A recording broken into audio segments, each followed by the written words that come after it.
Hi, you're going to die, and so am I. So thank you for spending these precious moments in your life with me. Today, I wanted to talk a little bit about organizing my messy mind. If you're like me, you have like 20 tabs open on your laptop, and your brain might be very similar. I've been journaling for a really long time, and a lot of my friends who are like me kind of like don't bite on when I try to explain how much journaling helps me. And that might be because they have gone through the stages that I did, which is the stage of I need to journal every day, or it doesn't work, or I'll feel like, oh, I messed up and I'm like behind. And I still feel that sometimes, but you shouldn't have to journal every day. You don't have to do anything. This is something that's supposed to help you. And if you can't be consistent with this, that's fine. It's supposed to help. So, no, I can't do a journal entry every day. You can do stints of that. You can do the artist's way or whatever and do like morning pages for a certain amount of time, and it's extremely helpful. But sometimes things happen and you get overwhelmed and you can't do it. So stop thinking that you have to do it and make it a thing that you do when you can. I do notice when I go long stints without doing it, I do not do as well mentally and organizationally. So that's the one phase that I had to kind of put away and be like, no, I don't have to do that. Another thing is trying to sort of figure out a way to make it work for me, right? So for me,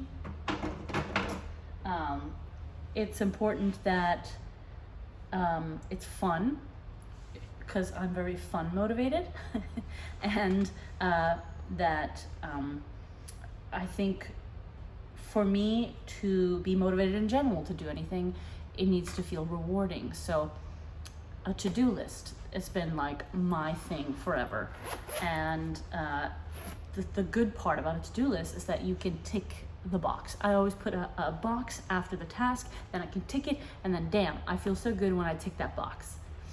So to-do lists also should not feel like really high pressured when you're not functioning well. So if I'm really overwhelmed or going through something bad, my to-do list can be literally as simple as shower, go to the bathroom, make my bed, stuff like that, because you're literally getting through the day. But being able to cross off or like tick the box makes me feel good, because I'm very accomplishment driven. Can you relate? I don't know. So my to-do list is changing all the time. Now, a second stage, another problem some of my friends bring up is that they have this pressure of completing the to-do list and the stress they feel if they don't complete it. That's something I had to work through. That's something I had to work through too. Now, I have some keys. Like I'm sure a lot of you have heard of bullet journaling. Some of the things I do are similar to that, and there are keys, right? So in my box, because I love the box, and I can tick it, or if it's like a canceled task, I'll put an X. Or if I'm pushing the task, I'll just put a little arrow pointing forward. And that feels good to me. You know, it doesn't feel like empty, or like the X doesn't mean I failed. It means that's canceled. But if I didn't complete it, there's an arrow moving forward, meaning I'm doing this later or tomorrow. That's fine. Visually, it makes me feel okay. Sometimes I don't even get back to the to-do list at the end of the day, and I don't even finish, ticking or pushing the task. So I'll come back the next day and I don't freak out anymore. It's okay. I can do it then. I can do it tomorrow. I can go, this was pushed forward, and guess what? I can put it on today's to-do list. Or if I know that I'm not going to be capable, don't put it on there. But anyway, I'm losing my thread, but those are some of the things that I had to kind of figure out. Then it's also that the journal is just one thing. It's in a lot of people's ideas, it is just a dear diary. For me, it's like a scrapbook. It is my planner / calendar. It is my to-do list, and it is, yes, like a journal. And I am a crafty, creative person, and I like hoarding. It's one of my flaws. No, you're not gonna be negative. It's one of the things I like to do is to keep stuff. So in my journal, I can put stuff that I like that make me feel happy, that has sort of like gotten things that I've experienced in there, like a scrapbook. So I'll keep stuff that I like, you know, like tickets or cute packaging for skincare, you know, pictures that were brought, you know, happened, flyers that interest me. I also indulge in ye old sticker book. Were you a child like me who had stickers and collected them? Well, I don't collect them anymore, I use them. Do I have too many sticker books and I don't use as many, and then I buy a new sticker book even though I haven't finished another one? Yes. By 1,000 miles, yes. But hello, look, I can do cute stickers. It makes me feel better. It motivates me. It helps. This is new, and I have a lot more at home. But hey, I'm using it, it's fine, it's fine. Before I started filming this, I was like, let me tidy up a little bit, and then I was like, nah, because that's a lie. Okay? This is a lie. I am okay in chaos, and I do like tidying and having it organized, but I'm still kind of like a maximalist, so I like being surrounded by cute, fun stuff that make me feel good. And so my journal is, of course, maximalistic. Here's an example of a journal entry. It's got pictures because I got a little photo printer, so I could print pictures off of my kitties, or pictures from a vacation, or I'll do this like, oh, this summary of this month, pictures from this month. Like I didn't really journal that much. I'll do fun themed thingies if I feel like it, or it won't be nice at all. Yeah, this one is pretty simple, lots of boxes unticked here. I'm okay with that. Here's an October to do with cute, fun fall stickers.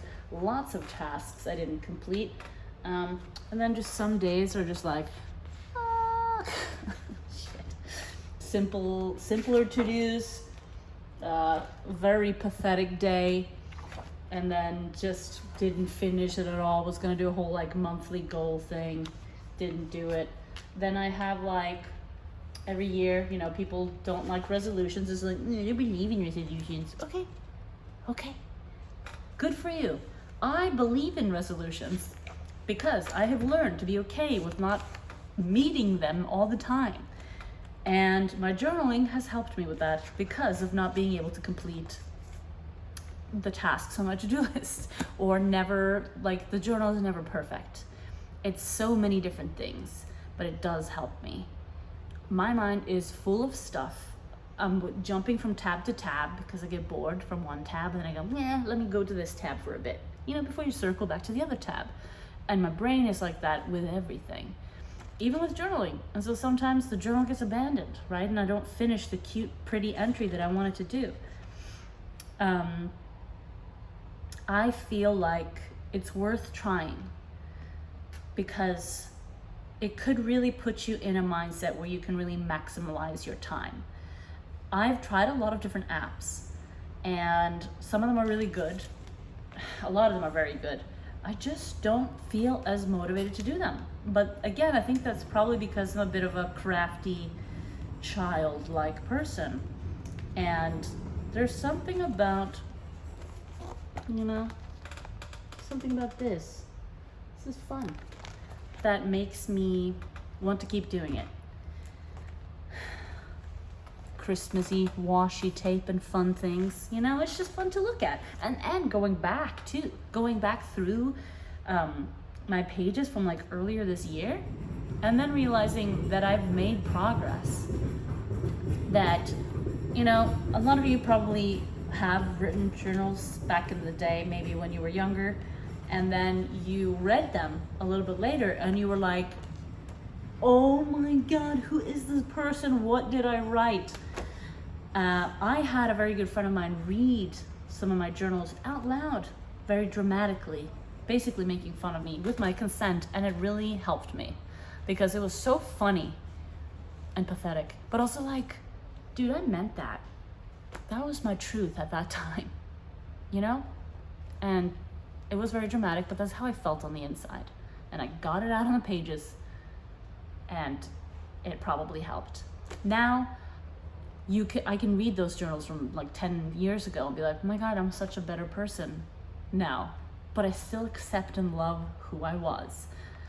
And now, just going back 6 months, I can go, who is this? I know this person, but I'm so much better now. And I call that progress, damn it. You know, we get better all the time, or at least, you know, if we try, we do. So, also just fun little shameless plug here. This is a journal cover. This is one of my projects that I didn't finish, kind of. I started a journal cover, was gonna start a business, but I designed a journal cover because I like having that, and this is one of them. It's one of the samples.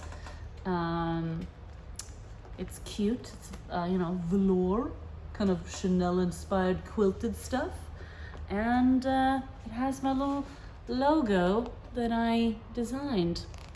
And I have a lot of these in different colors for myself. And even though I never mass-produced them and started selling them, I'm really proud that I found a manufacturer, designed something, worked with this manufacturer, and have a physical product. That's pretty cool. Another tab in my mind that's still open. Should I close it out? I don't know. Anyway, I'll probably talk more about journaling in a more structured way in the future, but I just wanted to come and talk about it because it means a lot to me. And I feel like if you have doubts about it, ask me questions or how I do certain things. If you're similar to me and if you're dissimilar to me, there's so many clean, minimalist ways to do it that's more satisfying to your eyes. If you like paper, if you like the smell of paper, the physical touch of things, I think you'll love it. And I think it's worth your precious time. But hey, if you have apps that completely replaces this and you're super motivated to use them consistently, then that works too. As long as you make the most out of the time you have and keep your mind, your messy, weird mind, happy and organized.